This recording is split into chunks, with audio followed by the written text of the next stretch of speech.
So I wonder if they're making the Autopia area a bike race scene from Endor, from Return of the Jedi, do you suppose that it'll be like you're going to ride the bike and it's going to take you around the track, kind of like a Radiator Springs type deal?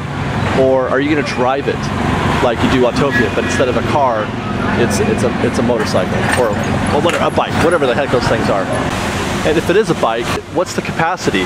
How are they going to put that out there? Because you can only put maybe 2 people on a bike. You can't make a 4-person bike. So how many bikes are you putting out there on a regular basis, and how does that interact? Are you racing with others on a 2 versus 2 kind of situation? Seems like you couldn't put enough people out there capacity-wise to make that work. Like Radiator Springs Racers, they're putting 6 people in a car. And would it be fast? Because the scene from Return of the Jedi is supposed to be a very high speed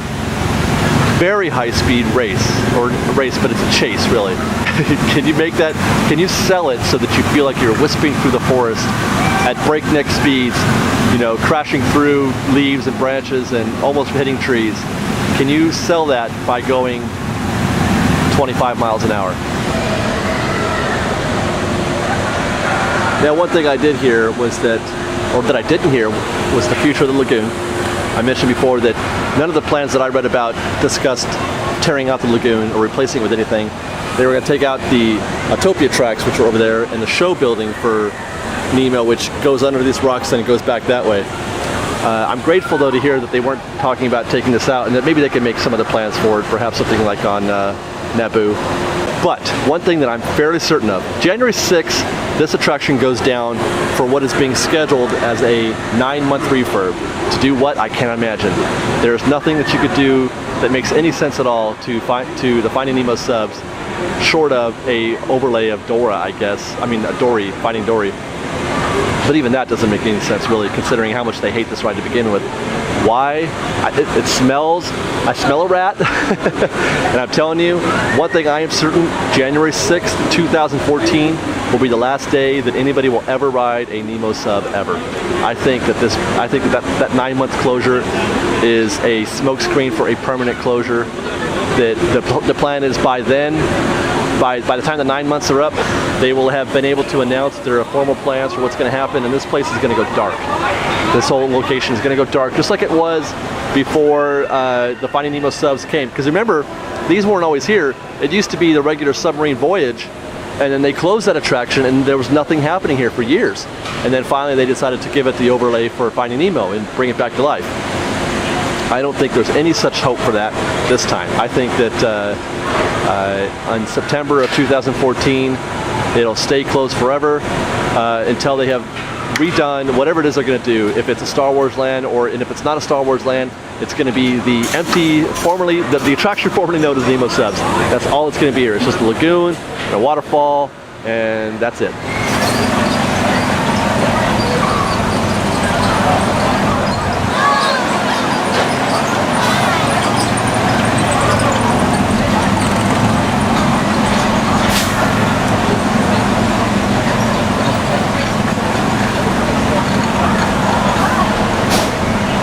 So we're on the other side of Small World right now, and we're being held hostage currently by the Christmas Fantasy Parade. I don't think you can see it, but you can probably hear it. There's a float right there. So I'm back here in this little rest area that they have. It's a place where you can kind of chill out, eat a meal, and just relax and get off your feet. But I thought I'd kind of blow your mind a little bit. Some of you may know that when the park first opened, this area was actually home to a boat ride. That's fairly common knowledge, I think. I think it was called the Phantom Boats, but this whole area was wide open. This area here, it wasn't there. There was much more room out here, but there was boats you could drive. You could drive like you could drive the Autopia cars. They were on a track. And you could ride around on boats. It didn't work very well, and the ride closed down a few years later because of the technical issues. But what many don't know, I don't think anyway, is that in the 80s, I think it was, this was home to a gummy bear attraction. I don't know. I don't remember if it was boats or if it was just, you know, characters littered throughout the landscape, gummy bear characters. But there did used to be. It was like a gummy bear land, and all throughout here you could find little gummy bear guys. Monorail. So go figure, right? In case you don't know where we are, okay, there's the Matterhorn right there, right? And this is what they call the Small World Mall. So we're on that path from Fantasyland towards Small World. It's also a great place to meet a duck if you ever want to, because they get fed here a lot. So the ducks just come right up to you, like this guy. So let's take a quick look at Fantasyland while we're here. We've got Dumbo, which is saying 30 minutes. And that's never accurate. This is one of the slowest loading attractions in the entire park. Toads is usually pretty quick. They get people in and out of this one pretty fast. It's in, out on a constant basis. Although that line looks pretty thick. It says 20 minutes. Something like that. Carousel, I have no idea what the carousel's like. I've never been on it. Oh man. Now we're talking. Peter Pan says 50 minutes, and that's legit. This is not a fast loader. Oh boy, that's gonna be a while, guys. Snow White, that's nothing. That's 10 minutes in there. And Pinocchio's looking a little busy, but that's still just 15 minutes. That's a quick line also. It also looks like Casey Jr.'s down, although they didn't put the fence up. There ain't nothing happening here. But you know what? If you, oh, look at this. They're doing something up there.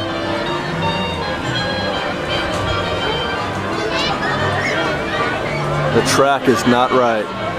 So I came to the Jamboree to get a little photographic footage of Billy Hill and the Hillbillies in preparation for our tribute to them. And we caught the show, and well, one of the coolest things that's happened to me in a long time is Pluto sitting down with me, and we got a little selfie on the video here. Check this out. Very fast, on a plane to loop the loop. Behind what? Ahoo, ahoo. We can hardly stand away. That's pretty cool, right? Pluto. Thanks, buddy. Are you saying peaches? I don't like peaches. To look at it, you see all these people out here, you think this is a really busy day, and I think it is a busy day, considering it's only 2 o'clock, but that wakeboard doesn't look too bad. Longest line was for 45 minutes or so for Small World and for Space Mountain. Star Tours was showing 30 minutes, Indiana Jones 45 minutes. That's not too bad. Come on down if you can handle the actual crowds. I don't know what they're doing. If they're not in line for stuff, what are they doing? If they're just walking around, oh my gosh, it's Mary Poppins and Bert. Hold on, I do that a lot, huh? Wait, come back, don't go, don't go.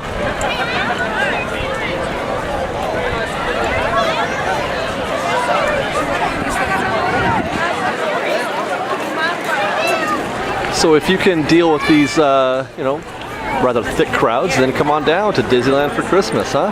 What do you say? And if you can't, then there's always Fresh Baked. And that's a pretty good bargain. And that's Fresh Baked's Q. We're out of here, guys. It's been a good day. Thanks for watching.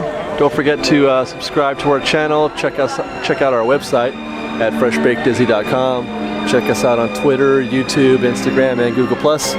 And otherwise, until next time, guys, Fresh Baked.